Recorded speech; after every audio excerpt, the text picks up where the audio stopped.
নমস্কার, welcome to my channel aroma kitchen.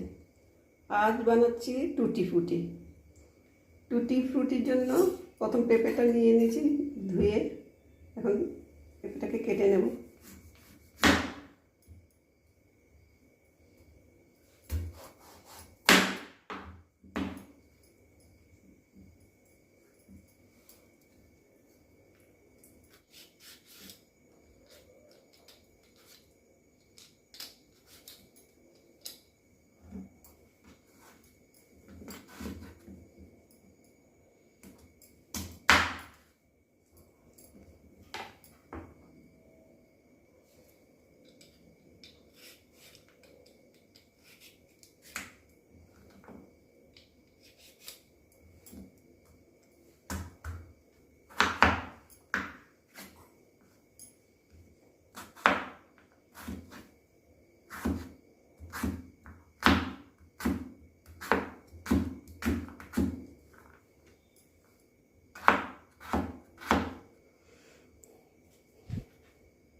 এইভাবে ছোট ছোট টুকরো করে নেব।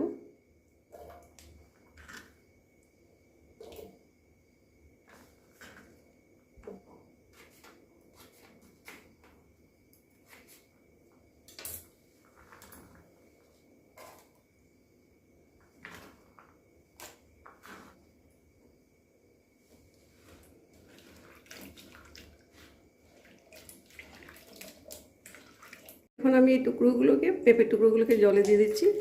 80% সিদ্ধ করে নেব।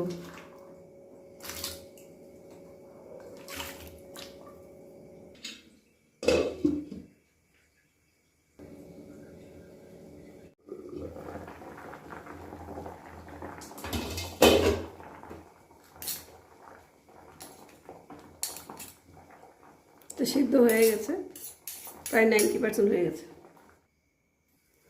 আমি কড়াইতে এখন 2 কাপ জল দিচ্ছি। দিয়ে দিচ্ছি 1 কাপ চিনি। এখন এই চিনির রসটা পাতলা থাকতেই আমি পেঁপের টুকরোগুলো দিয়ে দিচ্ছি। পেঁপের টুকরোগুলো চিনির রসে সিদ্ধ হতে থাকবে।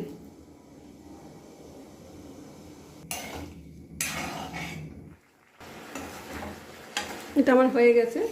একটু মাখা মাখা চিনির রসটা থাকবে। এখন গ্যাস বার্নারটা অফ করে দিচ্ছি। 3টে বাটিতে নিয়ে নিচ্ছি, 3টে কালার করব।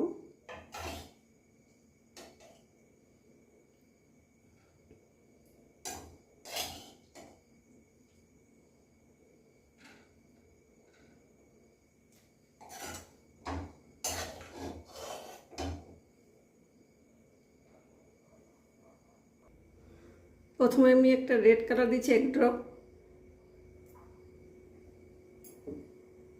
দিয়ে দিচ্ছি। জাফরান কালার দিয়ে দিচ্ছি। গ্রিন কালার, এটা খাওয়ার কালার। এই কালারটা খাওয়া যায়, না হলে বিটরুটে দিয়ে রেড কালার করা যায়, হলুদ দিয়ে ইয়েলো কালার করা যায়। আর সবুজটা তো কালার দিতে হবে, নাহলে ভালো হয় না অন্য কালার দিলে। এখন আমি ভালো করে মিশিয়ে নেব।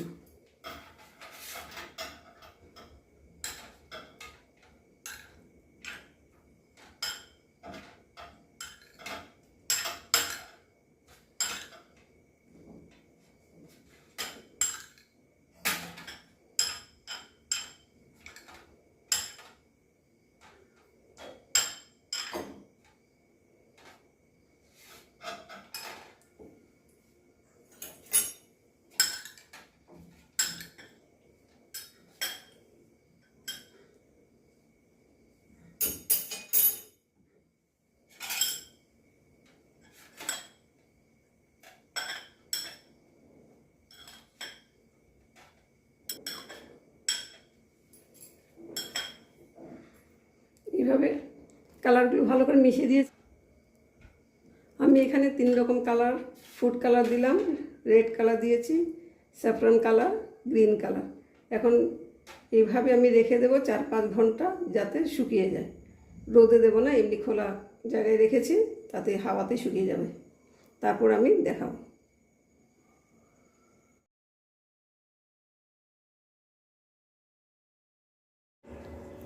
আমি 7 ঘন্টা পর ফিরে আসলাম। তারপরে এই টুটি ফ্রুটিটা রংটা ধরে গেছে আর জলটা শিরাটা যে চিনি শিরাটা শুকিয়ে গেছে, কিন্তু এই পেঁপেটা যে ওটা ভিজা ভিজা আছে এখনো। এটাকে এখন আমি থালাতে ঢেলে দিচ্ছি। কালারটা হয়ে গেছে, শুধু এখন শুকনো হওয়ার কাজ।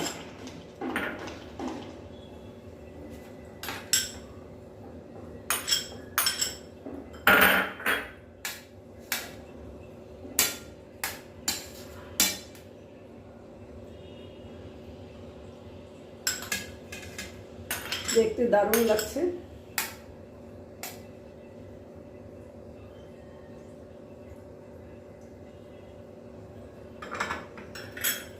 এখন এইভাবে আরও 2 ঘন্টার মতো রেখে দেব। এইভাবে হাওয়াতে শুকিয়ে যাবে, রোদে দেব না। এখন এইভাবে রেখে দিলে 2 ঘন্টার মতো রেডি হয়ে যাবে টুটি ফ্রুটি। কালারটা খুব সুন্দর, সে দেখতে দারুণ লাগছে। এখন আমি এটা 2 ঘন্টার জন্য রেখে দিচ্ছি। 2 ঘন্টার পর আবার দেখাবো। আমার রেডি টুটি ফ্রুটি, এত সুন্দর শুকিয়ে গেছে। প্রায় 3 ঘন্টা লেগেছে, শুকিয়ে গেছে। এখন আমি এটা যে কোনো কিছুতে ইউজ করতে পারবো। ডেজার্ট, কেক, ভ্যানিলা এসেন্স দেওয়াতে দারুণ স্মেল আসছে। কেকের ফ্লেভারটা আসছে। এটা এমনি এমনি খেতে দারুণ লাগে। এখন আমি সব মিশিয়ে দেবো।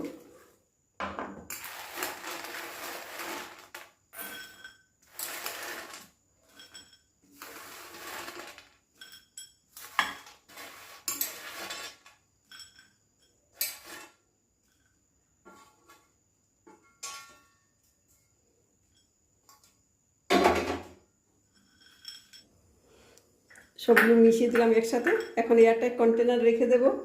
অনেক দিন যাবে কি যে কোনো ডেজার্টের এটা খুব ভালো লাগে। বিশেষ করে কেকটা টুটি ফ্রুটি দিয়ে কেক বানালে দারুণ লাগে খেতে, তাই আমি বানিয়েছি এটা। আশা করি এই রেসিপিটা সবার ভালো লাগবে। যারা বানানি একবার ট্রাই করবে, ভালো লাগলে লাইক কমেন্ট শেয়ার করবে। আর আমার চ্যানেলটাকে যারা সাবস্ক্রাইব করেছে অসংখ্য ধন্যবাদ। যারা করোনি প্লিজ সাবস্ক্রাইব করবে। Thank you for watching.